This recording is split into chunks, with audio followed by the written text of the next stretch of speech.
ఈరోజు యావరేజ్గా 80,000 మందికి పైగా దర్శనం చేసుకుంటున్నారు. It is on record. ఈరోజు ఒక పెద్ద మనిషి మాట్లాడుతున్నాడు, పిచ్చి పిచ్చిగా వాగుతున్నాడు. ఎందుకంటే వాళ్ళకి ఈ సాక్షి ఎవరైతే ఉన్నారో ఆ గజ దొంగలు వాళ్ళు హిందువుల మీద దాడి చేస్తున్నారు.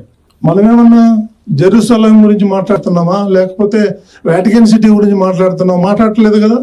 వాళ్ళు ఎందుకు హిందూ దేవాలయం మీద, తిరుపతి మీద ఎందుకు టార్గెట్ చేస్తారు? జగన్మోహన్ రెడ్డి కానీ, భారతిరెడ్డి కానీ, కరుణాకర్ రెడ్డి కానీ వీళ్ళందరూ ఎవరు? నన్ను సూటిగా ప్రశ్నిస్తున్నా. వాళ్ళందరూ క్రిస్టియన్స్.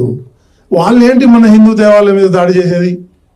మనం ఊరుకుందామా, ప్రతిఘటిద్దామా అని చెప్పేసి నేను యావత్ ప్రపంచానికి నేను తెలియజేయదలుచుకున్నాను. ప్రతి చిన్నమైన విషయానికి రాద్ధాంతం చేసి హిందువుల యొక్క మనోభావాలను దెబ్బతీస్తున్నారు వాళ్ళు. రమ్మనండి భారతిరెడ్డిని, జగన్మోహన్ రెడ్డిని వచ్చి తల్లిళ్ళు ఇచ్చి గుండు కొట్టించుకొని నామాలు పెట్టుకొని కోనేట్లో మునిగి ఎలవనండి దర్శనానికి. అప్పుడు మేము జై అంటాం. వాళ్ళతోనే రారు, ప్రసాదాలు తినరు, తిరుమలకు రారు, పట్టు వస్త్రాలు సమర్పించడు. ఇవన్నీ పెట్టుకొని వాళ్ళు మేము నిస్వార్థంగా మా మంచినీళ్ళు మేము తాగుతూ, మా టీ మేము తాగుతూ మేమందరం పనిచేస్తూ ఉంటే ఇప్పటి వరకు కూడా మా కమిటీ నుంచి ₹1 ఈ 9 నెలల్లో టీటీడీకి భారం వేయలేదు. ఇది ఆన్ రికార్డ్. ఇంత మేము మంచి పనులు చేస్తూ ఉంటే వాళ్ళకి ఓర్వలేదు. ప్రతి ఒక్కడు ఆ వైసీపీ వాళ్ళు టీటీడీని టార్గెట్ చేయటం ఎందుకు? ఏంటి రీజన్ ఏంటి? మనం ఏమన్నా వాళ్ళ చర్చలకో లేకపోతే ఇంకోటికో మనం వెళ్తలేం కదా వాళ్ళ జోలికి. వాళ్ళు ఎందుకు వస్తారు మన జోలికి? ఇప్పుడు నేను 18 సంవత్సరాలు అయింది TV5 పెట్టి. 18 సంవత్సరాల్లో టీటీడీకి వ్యతిరేకంగా ఒక స్క్రోలింగ్ కానీ ఒక వార్త కానీ వేల. ఎందుకు? వెంకటేశ్వర స్వామి కలియుగ ప్రత్యక్ష దైవం, ఆయన మా దేవుడు, మేము ఆరాధన చేసుకుంటాం. ఏదో చిన్న చిన్న పరిపాలన లోపాలు జరుగుతుంది, మేము సరి చేసుకుంటాం. అంత మాత్రాన మా దేవుడిని మేము ఇచ్చి రోడ్డు మీద పడాలనుకునే ఉద్దేశం మాకు లేదు, మేము చెయ్యం. అదేవిధంగా వేరే వాళ్ళు కూడా చేయాలని చెప్పి కోరుకుంటున్నాం. మేము తప్పు చేస్తే ఎత్తి చూపించండి. ఇంకొక విషయం ఏంటంటే, మేము మొట్టమొదటి సమావేశంలోనే, బోర్డు సమావేశంలోనే మేము అందరం కూర్చొని బోర్డు మెంబర్కి 20 టికెట్లు రోజుకి, చైర్మన్గా 100 టికెట్లు అని నిర్ణయం తీసుకున్నాం. నేను ఏనాడు కూడా 100 టికెట్లు వాడలేదు, సగమే వాడతా. ఎందుకంటే నేను అర్ధరాత్రి పూట క్యూ లైన్ లేకపోతే అక్కడ ప్రజలు పడే బాధలు వర్ణనాతీతం. చిన్న చిన్న చంటి పిల్లలు వేసుకొని 20 గంటలు 22 గంటలు వాళ్ళు క్యూ లైన్లో ఉండి చాలా ఇబ్బందులు పడుతున్నారు. అది చూసి నాకు బాధేసి ఒక VIP వెళ్ళి దర్శనం చేసుకొచ్చే లోపల 25-30 మంది సామాన్య భక్తులు దర్శనం చేసుకుంటారు. అది నా కాన్సెప్ట్. ఒక్కొక్క రోజు 95,000 మంది దర్శనం చేసుకుంటున్నారు. సామాన్యులు మేము వేసినట్టు పెద్ద పీట.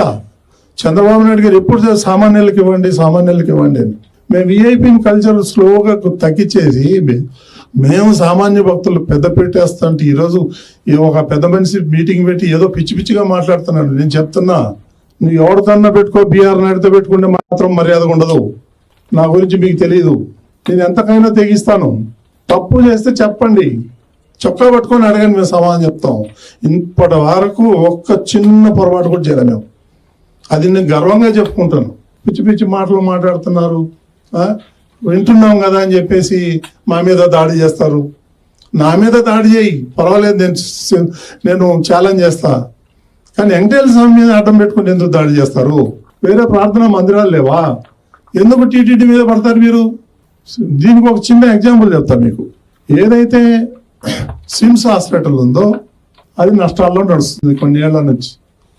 2022లో ఇదే జగన్మోహన్ రెడ్డి ఈ క్రిస్టియన్ మేధావి టీటీడీకి అంటగట్టాడు.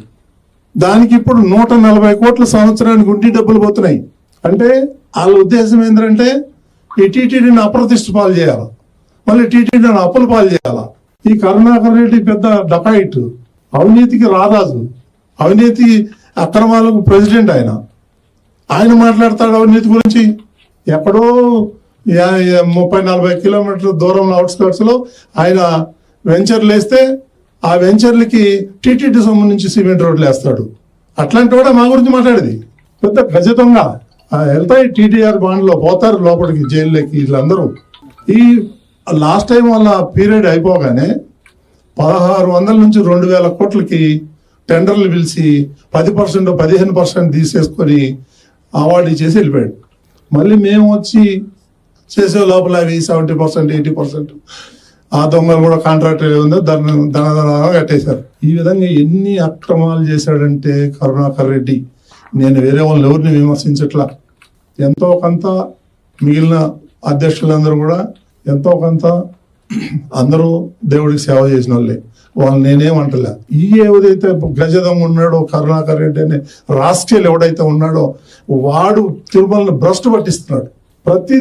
ప్రతిదీ పొద్దున్న లేస్తే సాయంత్రం దాకా వాడు అని కొడుకు ఇద్దరు దందాలు తప్ప వేరేదేం లేదు అక్కడ. వాడేదో పెద్ద బీరాలు రమ్మంటే ఛాలెంజ్ చేస్తారా, నీ ఆయాంలో ఏమేమో అవినీతి జరిగిందని నేను ప్రూవ్ చేస్తా.